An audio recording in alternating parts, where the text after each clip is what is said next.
Yan, marami pong salamat sa mga nag-subscribe dito sa aking SES Official. So, ang topic po natin kung bakit nga ba naiyak o napaluha ang nanay ni Beyonce. Sa hirap ba naman ng panahon ngayon, swerte ka na lamang po talaga kapag makakita ka ng mga taong handang tumulong sa'yo.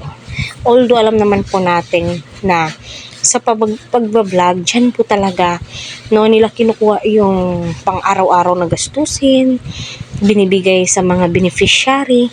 Kaya be thankful na lamang po tayo at wag po natin questionin iyon. Kasi marami po akong nababasa na question halos araw-araw may vlog, ganito, ganyan. Normal kasi vlogger po yan.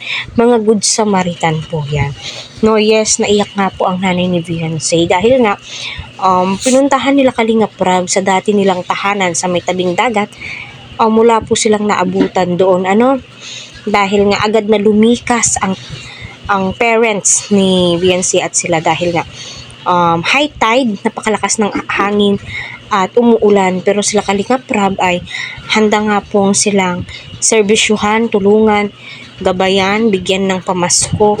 Kaya hindi po yun naging hadlang yung ulan pinuntahan po nila, nagbigay ng pera, pamasko, at sinabi nga po doon ni Beyonce na naghihirap nga po sila. Yes, lahat naman po tayo naghihirap, at sa kahirapan nga po nila Beyonce ay hindi po yun hadlang.